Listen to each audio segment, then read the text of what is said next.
El corazón del hombre, por Erich Fromm. 16. 4. Narcisismo individual y social. 5.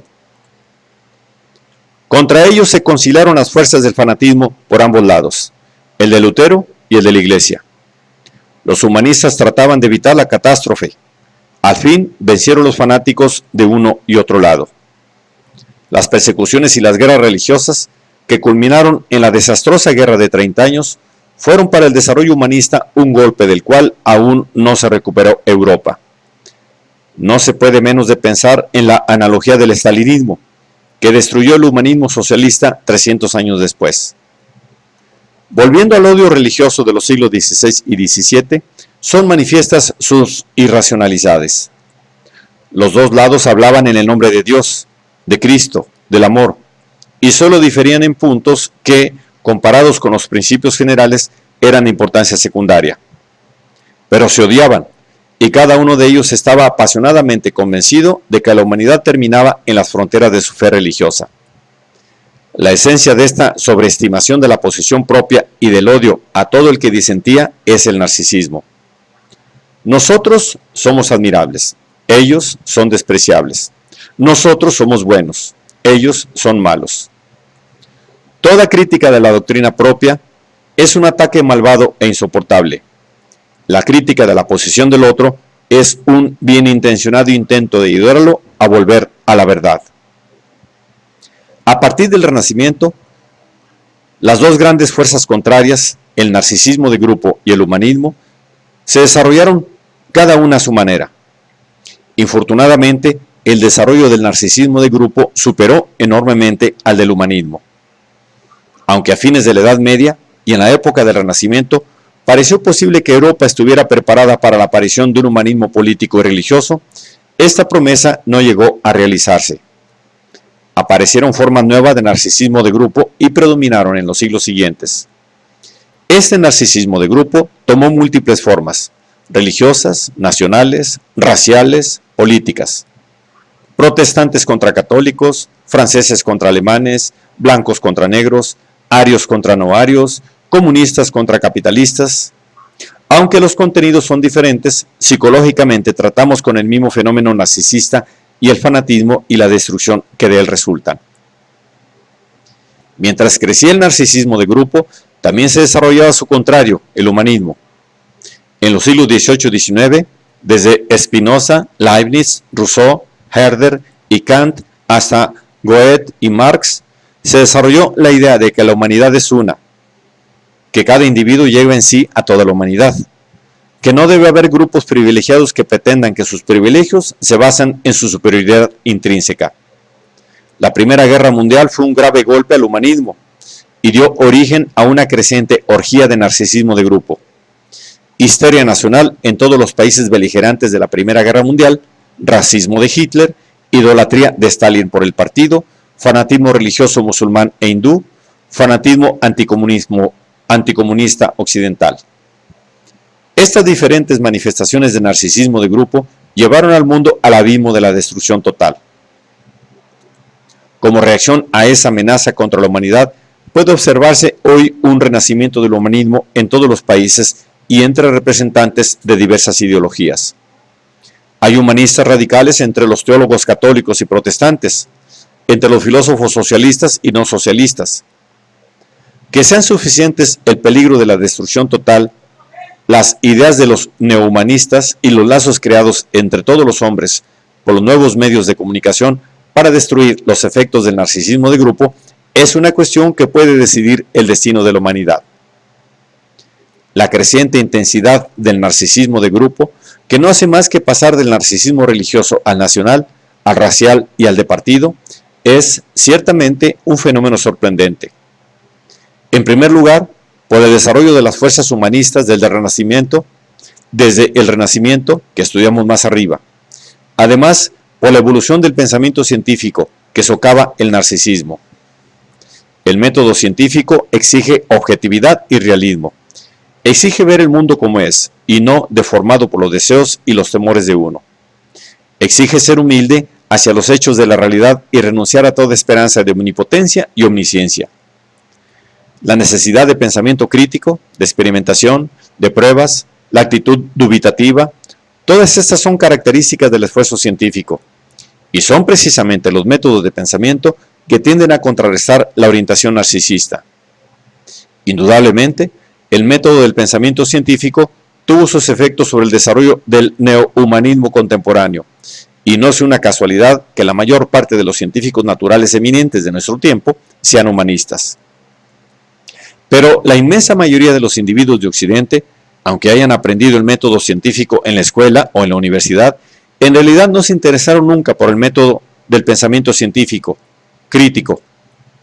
Hasta la mayor parte de los profesionales en el campo de las ciencias naturales siguen siendo técnicos, pero no adquirieron una actitud científica. Para la mayoría de la población, el método científico que se les enseñó aún tuvo menos importancia. Aunque puede decirse que la educación superior tendió a mitigar y modificar hasta cierto punto el narcisismo personal y de grupo, no impidió que la mayor parte de la gente culta se uniese con entusiasmo a los movimientos nacionales, raciales y políticos que son expresión del narcisismo contemporáneo de grupo. Parece, por el contrario, que la ciencia creó un nuevo objeto para el narcisismo, la técnica. El orgullo narcisista del hombre por ser el creador de un mundo de cosas que antes no podía ni soñarse, descubridor de la radio, la televisión, la fuerza atómica, los viajes espaciales, y aún por ser el destructor en potencia de todo el globo, le dio un nuevo objeto para la autoinflación narcisista. Al estudiar todo este problema del desarrollo del narcisismo en la historia moderna, recuerda uno las palabras de Freud, según las cuales Copérnico, Darwin y él mismo hirieron profundamente el narcisismo del hombre, socavando su creencia en su papel único en el universo y en su conciencia de ser una realidad elemental e irreductible. Pero, aunque el narcisismo del hombre fue herido de ese modo, no se redujo tanto como podría parecer. El hombre reaccionó transfiriendo su narcisismo a otros objetos: la nación, la raza, el credo político, la técnica. En cuanto a la patología del narcisismo de grupo, el síntoma más manifiesto y más frecuente, como en el caso del narcisismo individual, es la falta de objetividad y de juicio racional. Si se examina el juicio de los blancos pobres acerca de los negros o de los nazis acerca de los judíos, puede reconocerse fácilmente el carácter deformado de sus respectivos juicios. Se unen unas pocas briznas de verdad, pero el todo que se forma de esa suerte consiste en falsedades y mentiras. Si las acciones políticas se basan en autoglorificaciones narcisistas, la falta de objetividad conduce con frecuencia a consecuencias desastrosas. Durante la primera mitad de este siglo, presenciamos dos ejemplos notables de las consecuencias del narcisismo nacional. Muchos años antes de la Primera Guerra Mundial, la teoría estratégica francesa oficial consistía en pretender que el ejército francés no necesitaba mucha artillería pesada ni gran número de ametralladoras. Se suponía que el soldado francés estaba bien dotado de las virtudes francesas de valor y espíritu ofensivo, que no necesitaba más que la bayoneta para vencer al enemigo. El hecho es que centenares de miles de soldados franceses fueron cegados por las ametralladoras alemanas, y solo los errores estratégicos alemanes y después la ayuda norteamericana salvaron a Francia de la derrota. En la Segunda Guerra Mundial, Hitler, hombre de extremado narcisismo personal, que estimuló el narcisismo de grupo de millones de alemanes, sobreestimó la fuerza de Alemania y subestimó no solo la fuerza de los Estados Unidos, sino también la del invierno ruso, como lo había hecho Napoleón, otro general narcisista. A pesar de su talento, Hitler no era capaz de ver la realidad objetivamente, porque su deseo de vencer y de dominar pesaban más para él que las realidades de los armamentos y del clima. El narcisismo de grupo necesita satisfacciones, lo mismo que el narcisismo individual. En el nivel del individuo, esas satisfacciones las proporciona la ideología común sobre la superioridad del grupo propio y la inferioridad de todos los demás. En los grupos religiosos, la satisfacción la proporciona fácilmente el supuesto de que mi grupo es el único que cree en el verdadero Dios, y en consecuencia, puesto que mi Dios es el único verdadero, todos los demás grupos están formados por incrédulos descarriados. Pero aún sin la referencia a Dios como testigo de la propia superioridad, el narcisismo de grupo puede llegar a conclusiones análogas en un plano profano. La convicción narcisista de la superioridad de los blancos sobre los negros en algunas partes de los Estados Unidos y en África del Sur demuestra que no hay límites para el sentimiento de autosuperioridad o de la inferioridad de otro grupo. Pero la satisfacción de las autoimágenes narcisistas de un grupo requiere también cierto grado de confirmación de la realidad. Mientras los blancos de Alabama o de África del Sur puedan demostrar su superioridad sobre los negros mediante actos discriminatorios sociales, económicos y políticos, sus creencias narcisistas tienen algo de realidad y en consecuencia refuerzan todo el sistema de pensamiento narcisista. Puede decirse lo mismo de los nazis. Aquí, la destrucción física de todos los judíos debía servir de prueba de la superioridad de los arios. Para el sádico, el hecho de que pueda matar a un individuo demuestra la superioridad del matador. Pero si el grupo inflado narcisistamente no dispone de una minoría bastante impotente para prestarse como objeto para la satisfacción narcisista, el narcisismo de grupo fácilmente llevará al deseo de hacer conquistas militares. Este fue el camino del pangermanismo y del paneslavismo antes de 1914. En ambos casos, las naciones respectivas estaban investidas del papel de naciones elegidas, superiores a todas las demás, y por lo tanto estaba justificado el ataque a las que no aceptaban su superioridad. No quiero insinuar que la causa de la Primera Guerra Mundial fuese el narcisismo de los movimientos pangermánico y paneslavo, mas su fanatismo ciertamente fue un factor que contribuyó al estallido de la guerra. Pero, fuera de esto, no debe olvidarse que una vez que la guerra ha empezado, los diferentes gobiernos procuran suscitar el narcisismo nacional como condición psicológica necesaria para emprender la guerra con éxito. Si es herido el narcisismo de un grupo, encontramos entonces la misma reacción de furor que estudiamos en relación con el narcisismo individual. Hay muchos ejemplos históricos de que el desprecio de los símbolos del narcisismo de grupo ha producido con frecuencia un furor rayano en la locura. La violación de la bandera, los insultos al dios, al emperador o al líder, la pérdida de una guerra y de territorio, son hechos que llevaron frecuentemente a las masas a violentos sentimientos de venganza, los cuales, a su vez, produjeron nuevas guerras.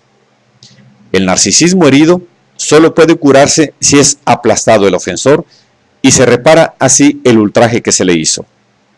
La venganza, individual o nacional, se basa con frecuencia en el narcisismo herido y en la necesidad de curar la herida aniquilando al ofensor. Hay que añadir un último elemento de patología narcisista. El grupo altamente narcisista anhela tener un jefe con quien puede identificarse. El jefe es, entonces, admirado por el grupo, que proyecta su narcisismo sobre él. En el acto mismo de la sumisión al jefe poderoso, que en el fondo es un acto de simbiosis e identificación, el narcisismo del individuo es transferido al jefe. Cuanto más grande es el líder, más grande es su secuaz. Las personalidades que como individuos son particularmente narcisistas son las más calificadas para desempeñar esa función. El narcisismo del jefe que está convencido de su grandeza y que no tiene dudas es precisamente lo que atrae el narcisismo de los que se le someten. El líder medio de mente es muchas veces el que más éxito tiene hasta que su falta de juicio objetivo, su necesidad de mantener la imagen de la omnipotencia, puedan inducirle a cometer errores que conduzcan a su destrucción. Pero siempre hay a mano psicópatas bien dotados para satisfacer las demandas de una masa narcisista.